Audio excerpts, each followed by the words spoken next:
What's going on, Gen Nation, and welcome to the greatest wrestling podcast in the world, the Oversell podcast. What's going on? How's everybody doing tonight? What's good? Got my boys ScytheX and On3sHoT here. You guys doing tonight? Chilling. Good, man. Christmas time. Feeling festive. Feeling festive. Fred's got his Cena hat on. I got that Stone Cold ugly Christmas sweater. WWE shop really needs to up their size game. Then just say that. You guys hear us because this thing is tight. Tweet like a tiger. Tweet like a tiger. We are going to be talking about all the news that dropped this week because we have a lot that happened. A lot of stuff went down on Raw and SmackDown. Let's start with the biggest news from NXT is Mandy Rose got released. Lost the title. They released her because of some controversy with a OnlyFans-like site that the WWE didn't like what she was posting on there. But they're spreading her kitty for people to see. I don't even know if it was that bad, to be honest with you. But she was like in a pool. The thing I saw, she was like in a pool. I don't know. Yeah, listen, I did some extensive research on this. Oh, for the boys? Sure you did. Yeah. No, for the podcast. Okay. You know, we're real journalists here. Someone had to go out there and do some extensive research on this Mandy Rose controversy here. You had to take the dive. I got you. You took one for the team. Yeah, look, I took one for the boys. You know what I'm saying? Like, I got you guys. Now, for me, this seems a bit hypocritical from a company that for years, until about 15 years ago, basically would profit off of the female wrestlers like being in Playboy and stuff. I mean, also, didn't they have that segment of, who was it, Edge and Lita having sex in the ring? Yeah.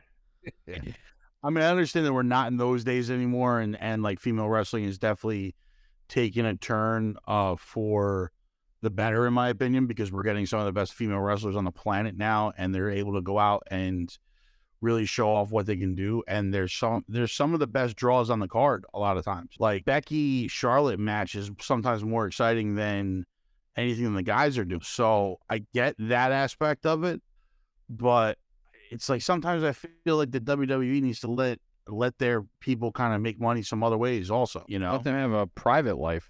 Like what they do outside the arena, not in a WWE sanctioned event or promotion. I mean, whatever. That's the problem with most of these companies, though, because you got like NFL teams that don't let their players have Twitch channels. Like, yeah, but I mean, like for this seems on brand for Mandy's character, so I think it would have helped the WWE if they leaned into it a little bit, you know. I know AEW lets their wrestlers have like OnlyFans and stuff like that. I know that they're still trying to keep it like PG-13 or whatever, but it's behind a paywall. So what was Mandy really doing? Because in my opinion, she's a top draw female. She was swimming. In my opinion, she's a top draw female in the company. So like, you're really going to release her over that? Not even a suspension, just straight up release her? Didn't she have like a year run as the champ? Yeah, she's like the longest reigning NXT Women's Champion right now. You know, they moved her to the alumni page. It really looks like it's over for Mandy Rose, at least until she debuts on AEW. Yeah, I was about to say, hello, Tony Khan. What do you guys think, though? Do you think it was a miss on WWE's part? Like, how else could they have handled this? It just doesn't make sense. Like Steve was saying, like they legit had somebody having sex in the ring, but somebody doing something in the private life as little as swimming without a top on gets you kind of fired from your company. Do you think if the whole Vince thing wasn't going on or previously happened that it would have been a different outcome? Maybe. But I mean, no one's forcing her to do this. She's doing it on her own. As far as I'm concerned, a female that goes out and does something like this on her own, and she's not being like pushed into it by like some weird creepy dude or anything like that, seems like to me it's more empowering, no? Yeah, I mean, I don't know. The whole thing is just, it's weird timing with the whole Vince thing, but I don't know if that plays that much into it. I think it's just more of an image. Like they're protecting an image, which I feel like they shouldn't need to protect because it wasn't a WWE thing. So I don't know.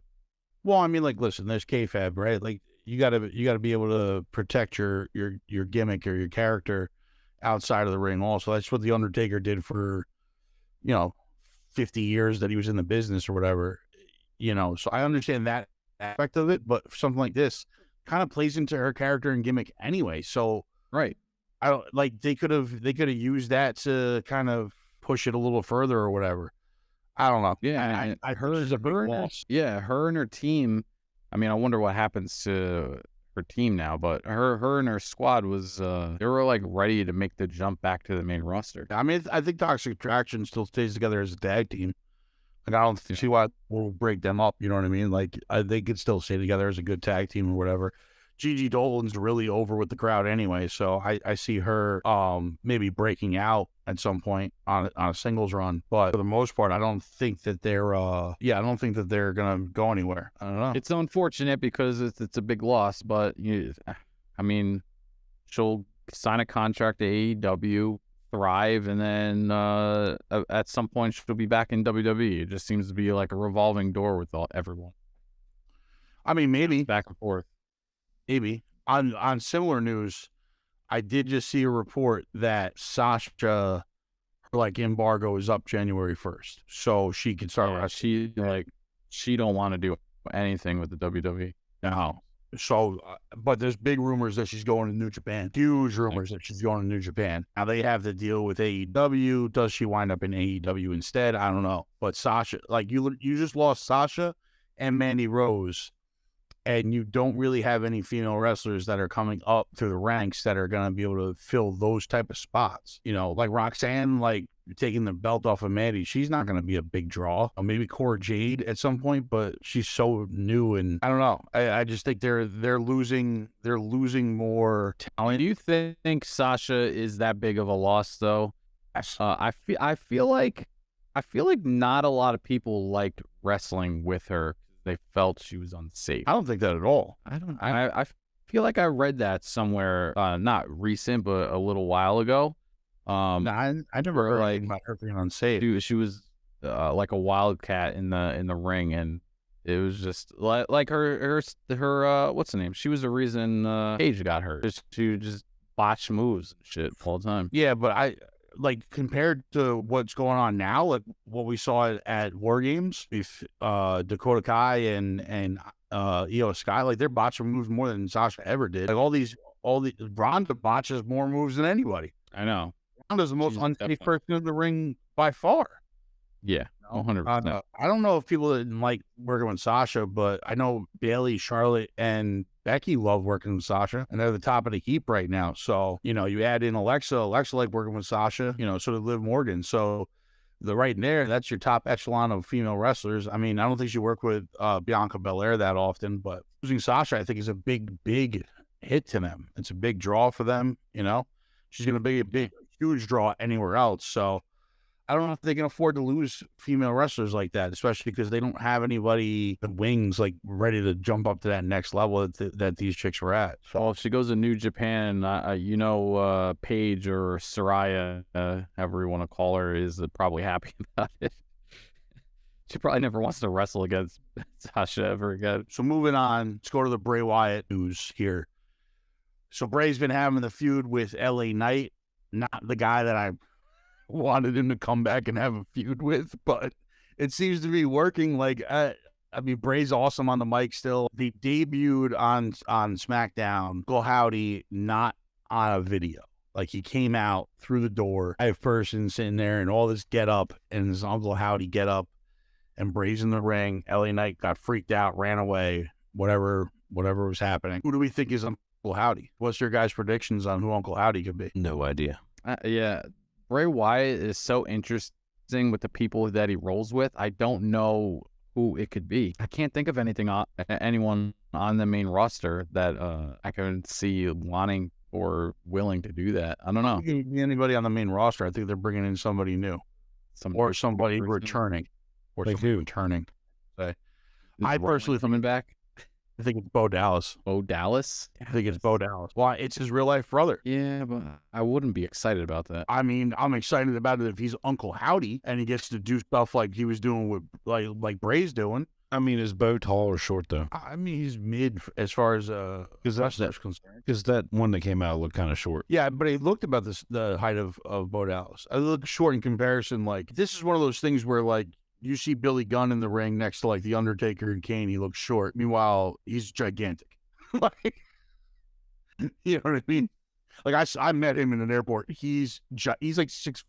Who, Billy Gunn? That motherfucker is ripped, and he's in his 60s. Oh, yeah, absolutely. He'd be doing that DDP yoga, bro. I just ordered this shit, by the way. But I think it's going to be Bo Dallas. I don't know if they bring in anybody else to do, like, a new Wyatt family, or would they be doing a, not Wyatt family, would they would be doing a, what do you call his children's show? Yeah, I don't know.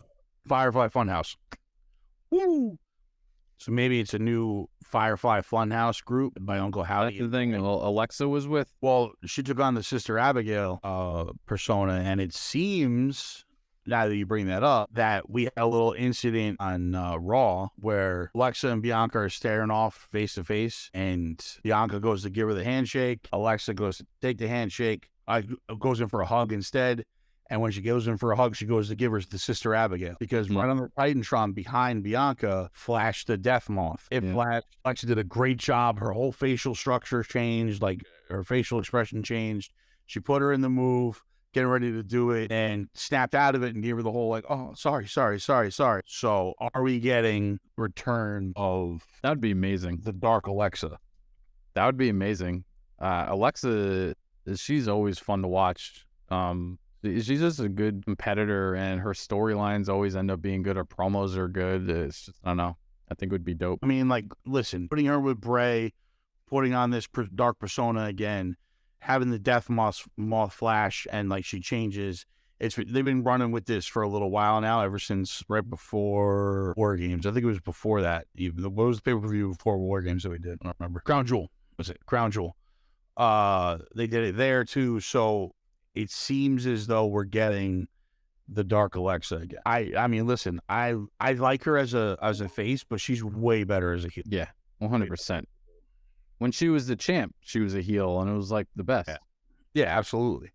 So I like this move for her. I think it's going to push her back up to the top again, get her back in the mix a little bit. So I think Alexa going dark. We got Bray, we got Uncle Howdy now. We get some other people added into this, and maybe eventually we get a Firefly Funhouse versus the Bloodline. Be interesting. That would be interesting. I mean, maybe it'd be more interesting for Judgment Day, possibly. Yeah, considering that they have that, like, that dark persona. Yeah, that dark persona, and, like, Bray's like, let me show you what a real dark persona is right now. Welcome to the Firefly Funhouse. That is so hard to say. I heard that they're gonna have a dark match at this next pay-per-view, like lights out. With who though? Don't know, that wasn't put out there. It was just that they're gonna have like a lights out match. So I'd assume it's probably a Bray thing. I'd assume that. So LA Knight versus Bray Wyatt in a dark match with no lights. With no lights. I mean, hey, listen. You want to try new shit out? But the next pay-per-view is what, day one? Or is it Royal Rumble? Are they doing day one this year? Is there? And they are not talking about day one. They're not mentioning it at all On TV. So I don't know if they're doing it this year. So we'll have to wait and see on that. The next one's the Royal Rumble on January 28th. Okay, so they're not one pay-per-view event was officially canceled. Oh, there we go. Okay. So Hunter is making moves. Cutting out day one, I think, is the right move, though. Have your first. Interesting enough, it could be. I don't know if it is. It could be a political thing because it is in Georgia, and I know everything in Georgia is kind of like getting canceled or moved. So I don't know if that means anything, but it's just what I noticed that it's supposed to be in Georgia. I think this is more along the lines of him. Like, he canceled Hell in a Cell also. That's no longer a premium live event. So I think he's cutting out some of the fat with the premium live events as far as, like, what they're going to be bringing to us. Because Royal Rumble was always the first pay-per-view of the year. And then they added this day one thing in. I mean, but that's exactly what I'm saying. It's like, that's the way it should be. They added in this day one thing. I don't think it was a big hit for anybody either, because it's New Year's Day. It seems like a lot of production for no reason. if that makes any sense. So we'll see what happens. But so Royal Rumbles, that's going to be a huge Royal Rumble because we have like another month of storyline get through to get to the Royal Rumble then. Yeah. That's going to be crazy. And it's going to be what? Cena versus The final SmackDown. Well, that's the final SmackDown. Yeah. But I'm saying at Royal Rumble, I wonder if it's just going to go to that, or is Cena actually? I mean, he may not be back for anything. He might just be back for the last SmackDown. Yeah, I mean, like talking about Cena. Like you said in that, he hasn't wrestled one match in 2022 yet, so he's got to. Yeah. He's got to get that in. Because they started that whole. So Cena debuted, returned on SmackDown via video this past week. And the storyline is that Roman and Sami Zayn are going to fight Kevin Owens and a partner of his choosing on December 30th. And KO reached out to John Cena saying, hey, your streak's in jeopardy because you haven't wrestled in 2022. And John Cena has had at least one match every year for the past 20 years. So crazy. Which is nuts, right? So if he wrestles on December 30th, then he cements that 20-year mark of having a match every year for 20 years. I think Cena came out on the Titantron. He returned. He explained the whole thing. He goes, "Wow, look, guess we're coming against the Bloodline." So it's KO and John Cena versus Sami Zayn. This is an odd pairing. It is a very odd pairing. But I will tell you this: I know those two respect each other a lot. I know KO talks about openly that his son is the biggest John Cena fan in the world. So I know he respects John a lot, and they put on a hell of a match for the U.S. title. It's one of the best matches I've seen in a long, long time from WWE. So, and that was like on a Monday Night Raw. That's when Cena was doing the U.S. title and trying to get everybody over. But before Cena came on the Titantron, the whole Sami saying that he's his only friend and trying to backpedal. Where do you think that's going? I think you might have been right with your prediction that eventually KO gets into Sami's head and Sami turns on the Bloodline. Which you heard it here first on the Oversell podcast from my man One Shot. That is the prediction. Which I'm pretty sure I predicted this fucking match that's coming up too. I got to go back and look at it, but I'm pretty sure I said this fucking match. Did you say Cena though? I don't remember you saying Cena. That's why I got to go back and look. He said Cena. I don't remember if he said it was going to be a tag match, but he did mention Cena. I do remember that. I think you said Sami and Roman versus Kevin Owens and somebody, and then you said like eventually Cena comes back and fights Roman. Both are wins in my book. They're larger statuses. We're there right now. We are there. So like, with them having the tag match on the last SmackDown of the year, does that lead into Royal Rumble? Does John stay and fight Roman? No, I don't John stay and go into the Rumble maybe? This is going to be his warm-up match. He'll be in the Rumble. Rumble maybe, but I don't see him fighting Roman. I mean, that's already happened. I don't think he's going to fight Roman at like Mania, but I could see it happening before then. But I do think Cena will be around for Mania in some capacity. I don't know, man. I don't know if Cena's around for Mania. I don't know if Cena even comes back for the Royal Rumble, to be honest with you. Like, we got to wait and see what happens with that. But, with everything else that he's doing, does he have time to be bombing around with the WWE again? When's Peacemaker start again? When's Peacemaker Season 2? Don't they start filming soon? We talked about that. I mean, can he afford to get hurt? Yeah, that's the other thing. Like, can he afford to get hurt? He's got like 2 more Fast movies that are coming up that he's apparently in. Probably in 9 animated movies this year because he loves doing that animation voiceover stuff. So I don't know if he can afford to get hurt. I don't know if at this point he's the only DCU actor, so he's got all that going. They're basically cut everybody else out already. So, but don't bring that blasphemy up on this fucking podcast. My bad.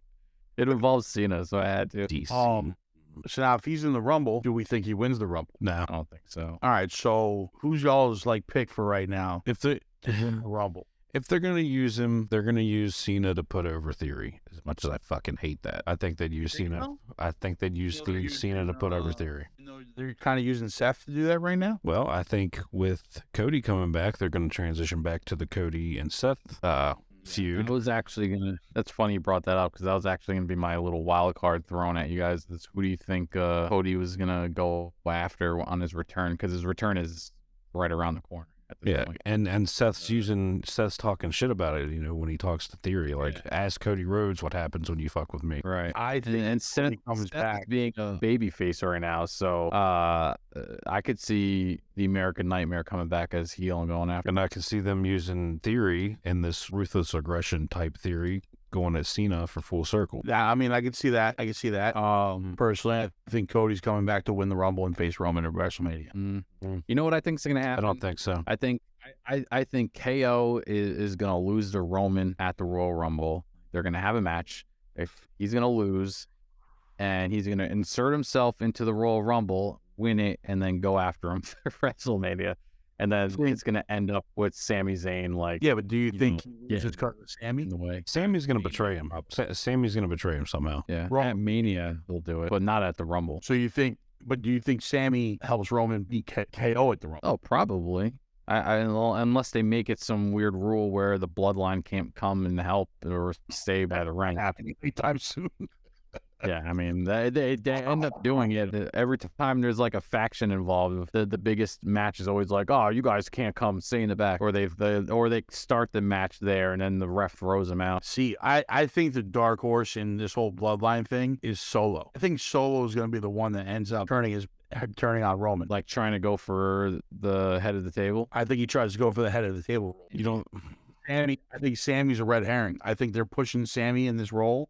So everybody thinks it's Sami, and they don't see the Solo angle coming. I mean, it could be. You could have like a Solo versus Roman at WrestleMania, and then The Rock comes out and fucks Roman up, giving Solo the title. And then there's a bloodline civil war, and then you split the Usos up.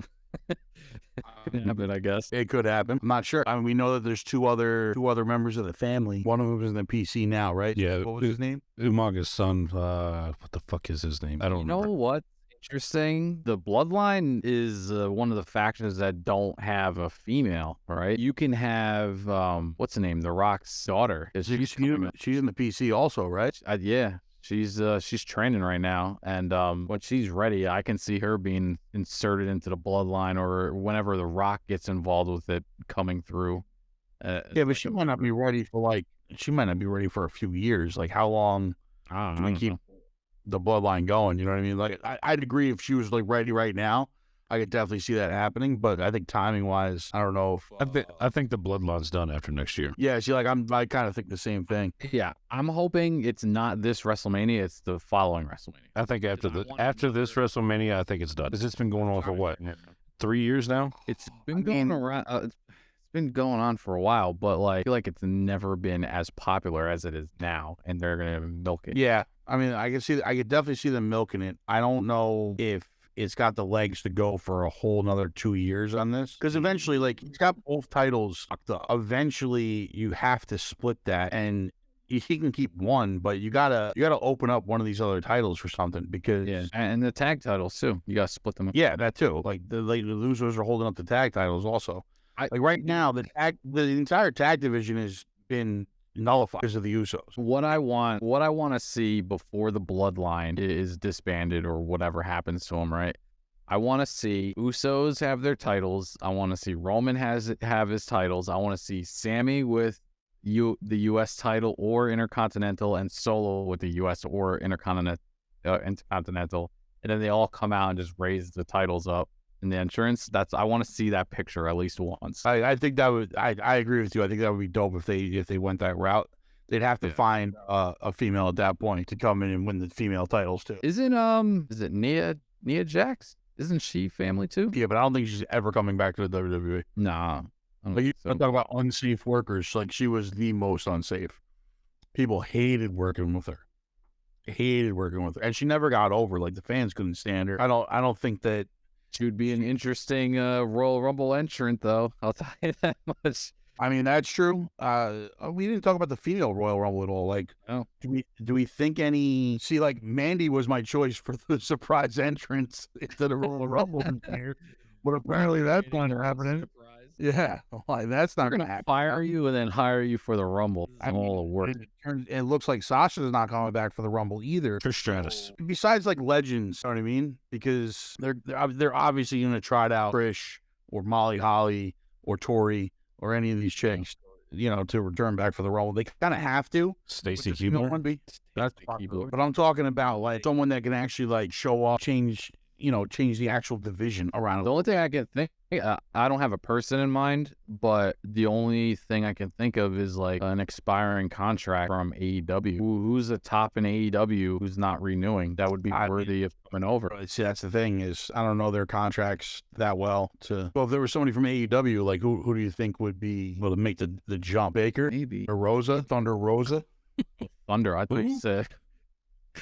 I said something else. I didn't hear the Thunder part. I like cut out. What the hell's that? What about Jade Cargill? Who? Current AEW champion.